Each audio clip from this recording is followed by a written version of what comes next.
Welcome back to Grit Gym. Today we're talking. I got Eric Schwager here, so he's going to drop some knowledge bombs on you. But we're gonna go over work sets versus warm up sets. So, how do you actually do your warm up? What's the purpose of a warm up? Everybody kind of knows, like, oh, let's get your body prepared for exercise, right? We might have a visitor. But getting prepared for exercise. But how do you do that? What's the best way to go about it? Because really, there's some pretty significant errors. The courtesy of live shows. There's some pretty significant errors that happen along the way that we see on a pretty regular basis. But do we have any announcements before we get going? You going to do the float trip? Float trip the next Saturday after this. Yeah, it's Camp Euphoria this weekend. I don't know if you're going 8 more days. I don't think I'll be there this weekend, but I am going on the float trip. So float trip. Yep. So float trip is bring your own paddleboard, kayak, canoe. I don't think that you want to be anyway. I don't think you want to bring an inner tube, but going down a river, that could be kind of interesting, especially right now. There were so many trees that were down when we went and scoped it out last weekend. It was kind of insane. Yeah. It was cool though, because the water was a little bit higher, a little bit faster. But anyway, it should be a really good time. We're planning to be on the water for about 2 hours. So, but anyway, on to warm up sets, work sets. Why would this be significant? So here we're so when we're talking about warm-up sets, we're talking about specific warm-up sets. Can you guys tell who wrote this? I did. Eric did not write it. I wrote this. Like bad. So defining these, right? So warm-up sets, we're talking specific warm-up sets. So example, say we're starting with some variation of a squat. Our warm-up sets would be the sets leading up to our working sets, which are the sets and reps that we have clearly defined for that day's workload.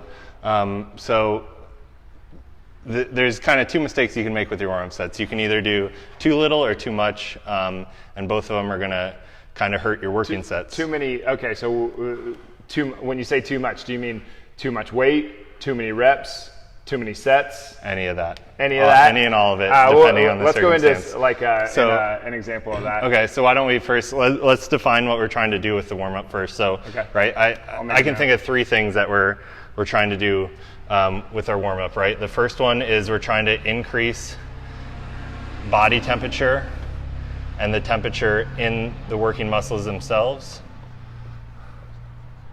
We're trying to... So body temperature sounds really simple. Keep writing. Body temperature sounds really simple, right? Like, oh, duh. But just because we stick you in a sauna doesn't mean that you're ready to exercise. There's a lot more to this thing than just increasing your body temperature. So you're increasing the temperature of the soft tissue, so ligament, tendon, muscle, because that's what's surrounding the joint. But also you're increasing the temperature within the joint, which improves the synovial, which gets the synovial fluid going around. Synovial fluid is basically, it's kind of like the oil in your car. It just gets everything lubed up, ready to go.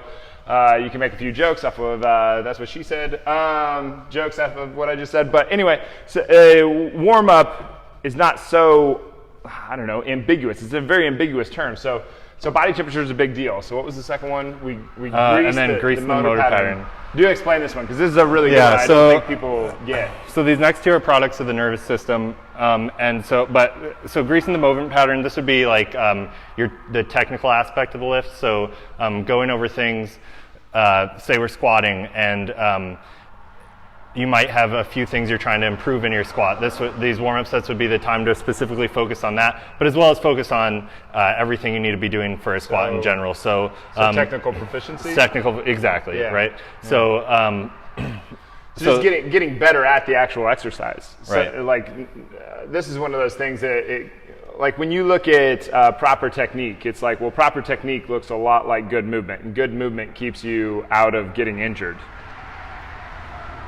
Right. That's the reason you do this. Anyway, totally. Keep going. And then the third one is increasing neural signaling or neural drive. So kind of ramping up our nervous system to efficiently send a signal from the brain to the working muscle to contract those muscle fibers and produce the force that we want. Yeah. If you've ever noticed, like on your first set of doing something, you like let's say if you've been lifting for a while and you build up to a certain weight and you're like, man, that set felt so heavy, and you're like, okay, well, I won't go up any heavier just because that set felt so heavy. I don't know why that's so hard to say, but and then you come back to it in your second set, you're just like, wow, this feels so much lighter. Right. That's neural drive. Your body noticed that you were doing something and you needed a little bit more right now, and it's giving it to you. That's the idea of coaxing. Like, coax the gain. Well, that's where it begins, right there. That's where it begins. I don't know why that came out. But like, that's what I ended up doing. So tickle your neurons. Yep. And yeah, so and along with that, kind of increasing neural signaling, treating every warm-up set like it is your working weight, exploding up with that weight. I think that's a huge one. I think that's one of the biggest things that we're going to talk about today. Is the most huge mistake. Probably one of the biggest mistake is not treating every single repetition like it weighs 5,000 pounds. Yep.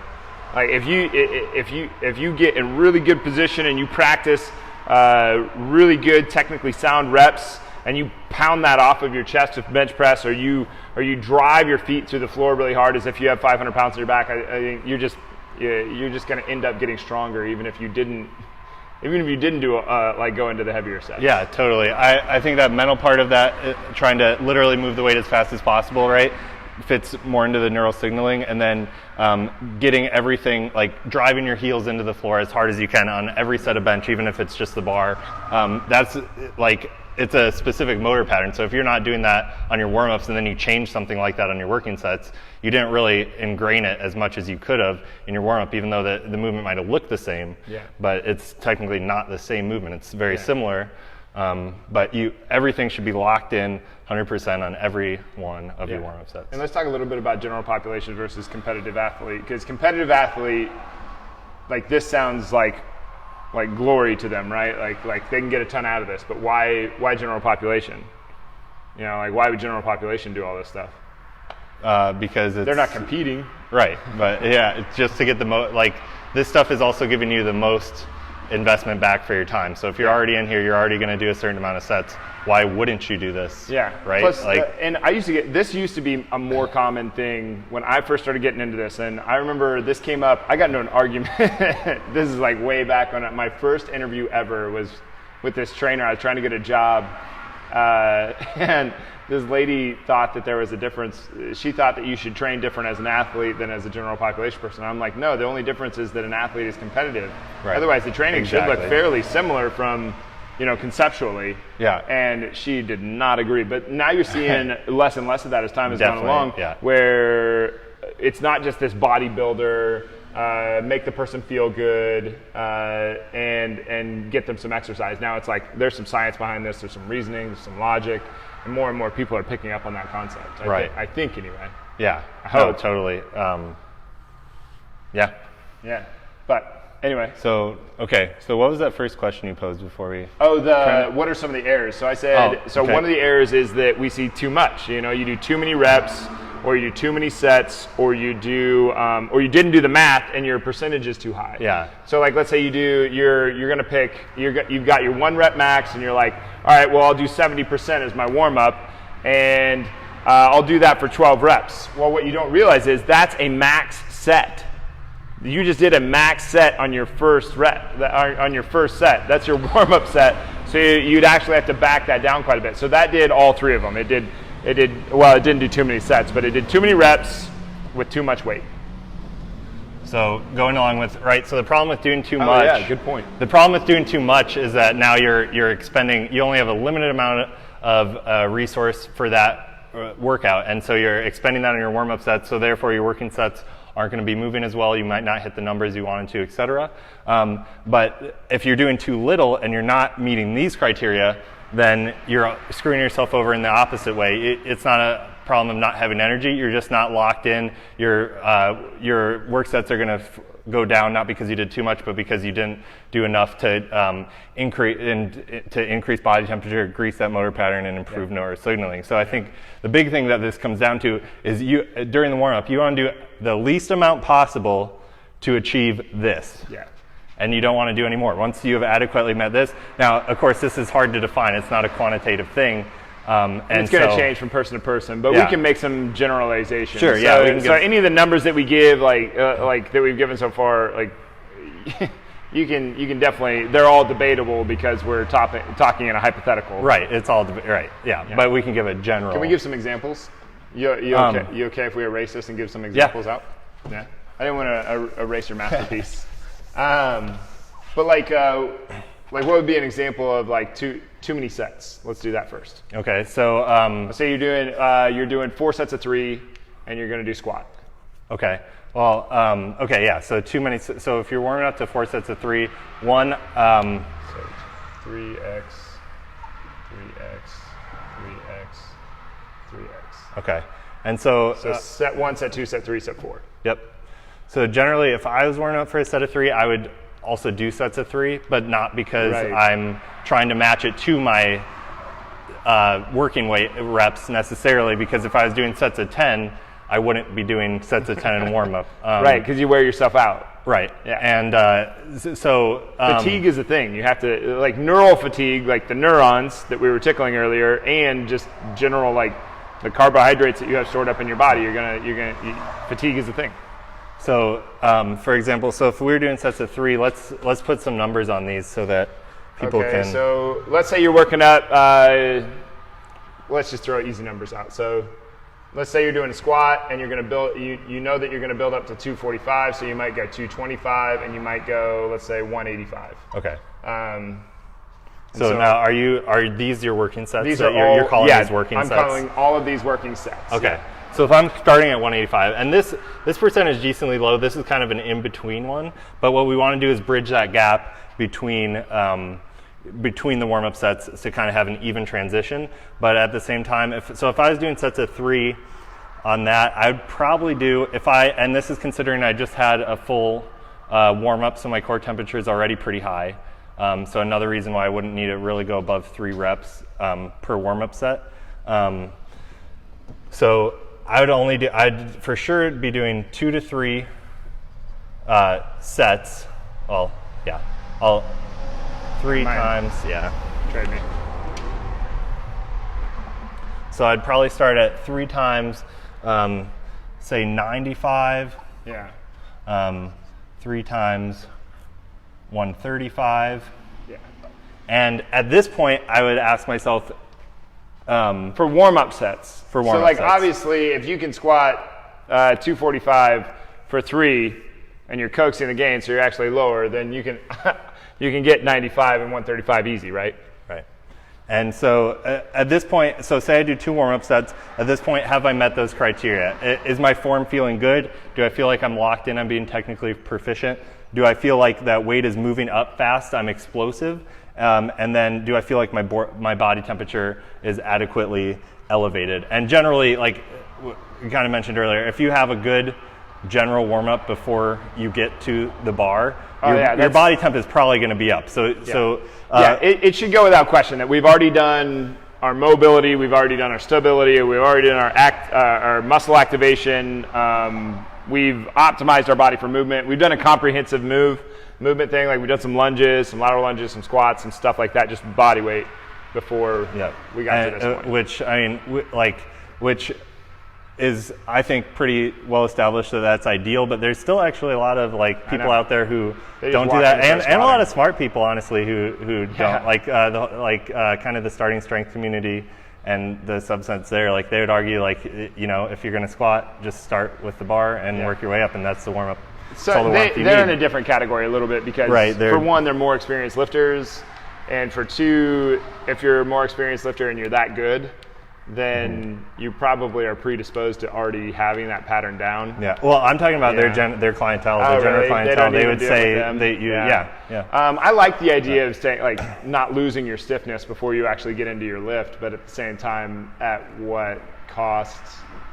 So like we've got to take anyway. Yeah. That's a different. So anyway, so if you're, so we can set how about we can use that to say that if you're not going to do if you don't believe in a general warm up before you get to your actual main movement, then you'll need to do a few more warm up sets or a few more reps per warm up set generally to meet one of those 3 criteria, which is increasing body temperature. Yeah. So say I do this. At this point, I would ask myself, how is the weight feeling? If it's moving fast and explosively and I feel like my technique is proficient, then I would just go right to here. If I feel like it's not quite there, I would probably go ahead and add 1 more set maybe at like 165. Yeah. This could kind of be anywhere, Yeah. but. And if this happened, like if you're going into this route, like you might just give up on the idea that you're going to make it to 245 that day.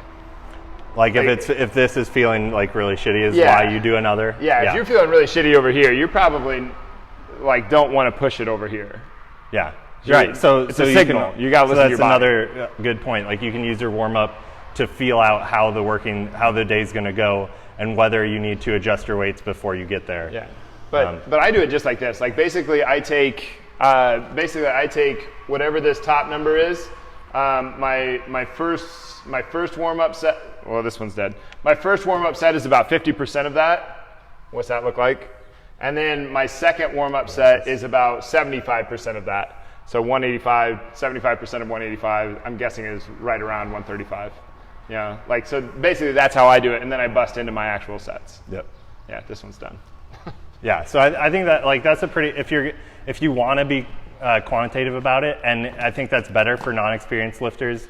Yeah. Especially who kind of don't know what it feels like to be on point and to be feeling good, because they might not have had a bunch of good or bad days to draw back on and look at. So if you haven't been lifting for more than 5 years competitively, consistently, you probably want to do some kind of math in your head just to real quick. So I think we could say,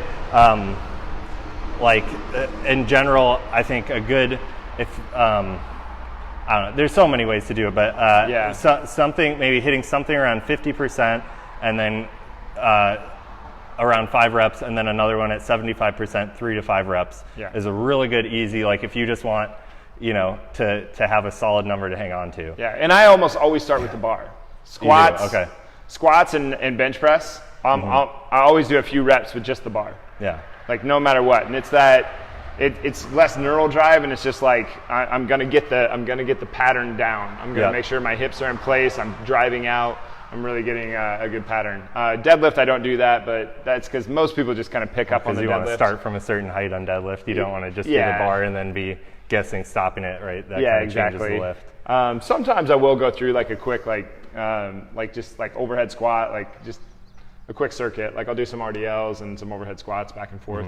Which is basically just a general warm-up. Just a general warm-up, continued. But that's pretty rare. But yeah, I think that this is the way to do it. I know that when I was at Iowa State, they did it like, so they would do, let's go back to this. Let's say they were doing sets of 3. They would do, I'll just do it this way. So they would do 1 set, 2, 3, 4. Let's say they were going to 6 that day.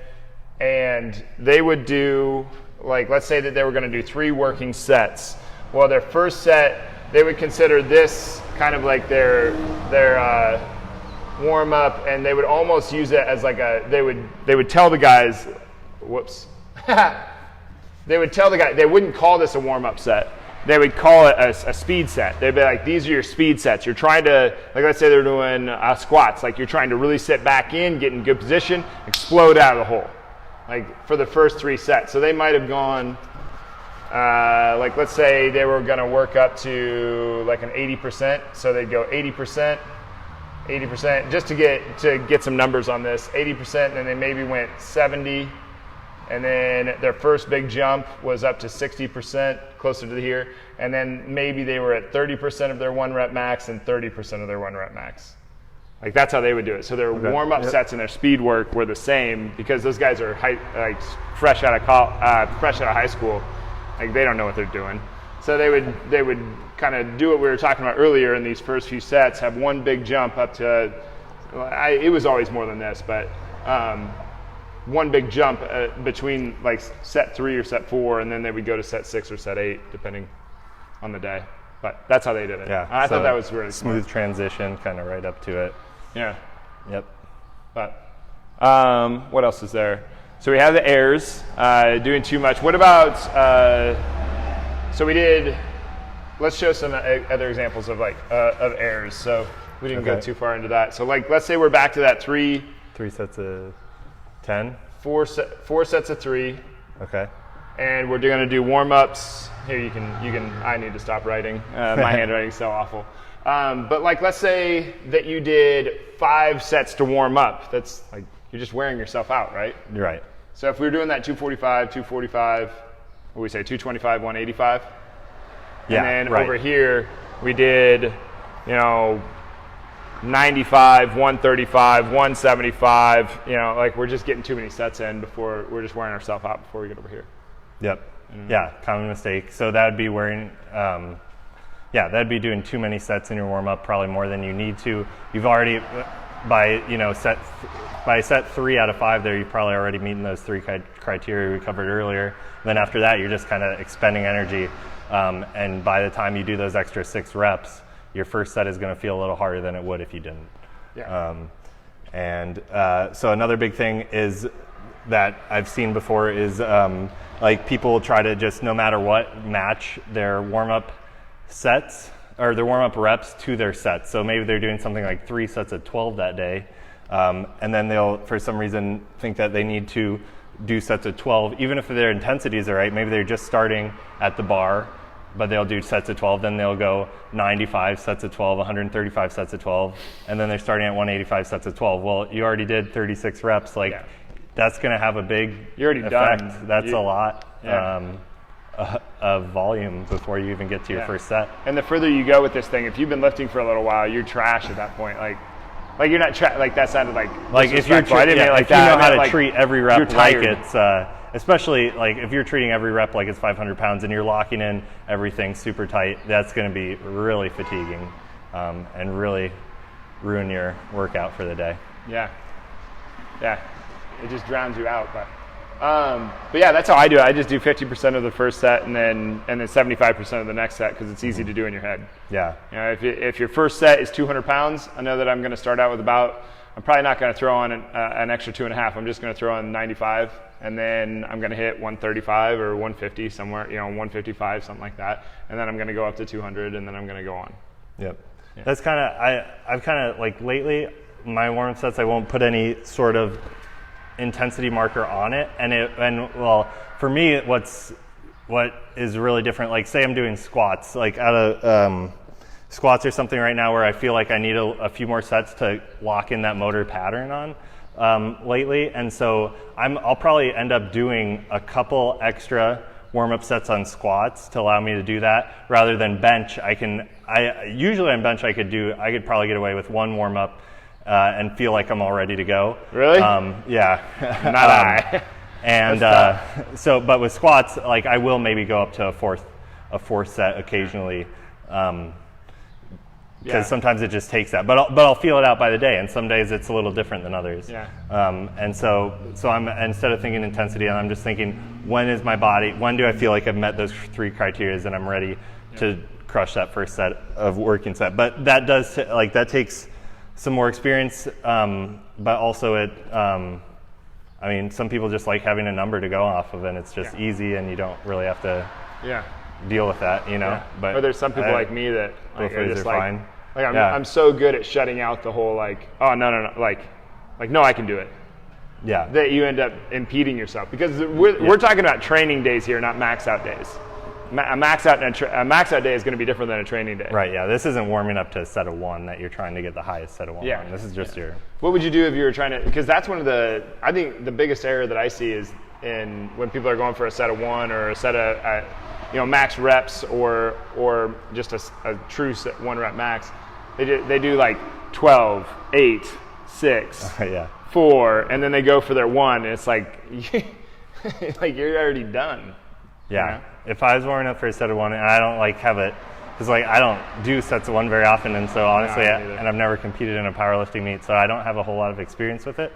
But what I'd recommend is that definitely not going over 3 reps on anything, and spacing out those working sets by quite a bit of time, but adjusting that time to meet the intensity. So say maybe you're working up to a 500-pound deadlift, and you start with 135 for 3 reps, and then if you're going to jump up to 225, from there you might only need I would say 2 to 3 minutes, but then as that intensity gets higher, as you go from 225 to 275 or 315, you might take an extra 30 seconds, and then when you go from 315 to 365, you might take another 30 seconds added on that. So now you're on 4-minute rest, etc. up to that last set.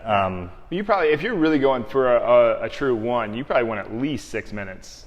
From like that last warm-up set to the set of 1. Yeah, definitely, yep. Yeah, maybe that's something, But yeah, if I was gonna work up to like a max rep where I'm just like, I'm trying to go for like, let's say as many reps as I can, well, I'm gonna use about a 5 rep max. So anyway, what I'm gonna do is probably do 2, 2, 2, and like these first 2 are just gonna be warm-ups, and then I get into my first set that's like a little challenging, and then I'll work up to another one, I'll work up to another one, and then I'm probably gonna finish off right here. And let's say I get 5, like that's what I'm going for. If that makes sense. You're saying a max rep set? Yeah, so I'm trying to get, like, let's say like I'm using a 5, and I Is this what you were talking about earlier, or were you talking about ramping up? No. Okay. This is totally different. Okay. Yeah. No, you were on the right side. Yeah, you were on top again. I was meaning, but let's say I get 8 here, and last month I got 5. Well, did I get stronger? Yeah, of course. Probably I did. as long. Yeah. Yeah. So, but like this is how I would do it. I wouldn't do 5, 5, 5, 5, 5, because by the time I got to this last set, I'd be too tired. But I might even just do 1 for each one of them. It just depends, especially for bench. Yep. Yeah. Anyway, anything else you want to go over? I don't know. I think that covers all the stuff that I had. Yeah. You got questions? Yeah, I don't know. Do we? I thought we had a. Hey guys, what's going on? Oh, Rachel just laughed at something. She's probably laughing at me. Probably have a booger in my nose. All right, that's basically that's the majority of what we have. The idea that sparked this was you weren't out here yet, but a few years ago we had this intern that he came out, and his first day he opened up on bench. This guy probably weighed 150, dripping wet. Mm-hmm. He's a little guy, and he came out and he opened up on bench press at 185 for like 10 reps. I mean, he just sat there and repped him out. Yeah. And the last one, he's all shaking, racks it. And I don't know what he did after that, but I was like, wow, that's a bold move. 185 for your first repetition. So he burned himself out. So then I don't think he could have probably done another set of 1 with 185. So if he would have done a set at 95 and then 135 and then 175, 185, 185, he might have been able to get a couple sets. Yeah. But anyway. That's how you would do the difference between warm-up sets and work sets. They're 2 different things. One is to prime the body for exercise so that you can get more out of it, and also so that you can stay healthy. And then the work sets are actually training sets to get you because you're giving the body a signal, and then you're asking for it to respond to that signal. And you give the body a signal, and you ask it to respond. And that response is where the body goes, okay, well, you want some more muscle? Here you go. You want some more strength? Here you go. You want less fat? Here you go. But that's why this is important, because you have to stay healthy. Nothing stops progress and motivation like an injury. So anyway, anything else you want to add before you jump off? No, that's it. That's it. All right, cool. Please like, share, comment down below, and if you're up for it, float event is July 21st. You have to be, if you go on the newsletter, it'll send one out to you automatic, I think. But there's an RSVP link in the event somewhere around here on Facebook. I don't remember which direction it is from where I am now. But anyway, thanks for being here, guys. Really appreciate it. We'll see you soon.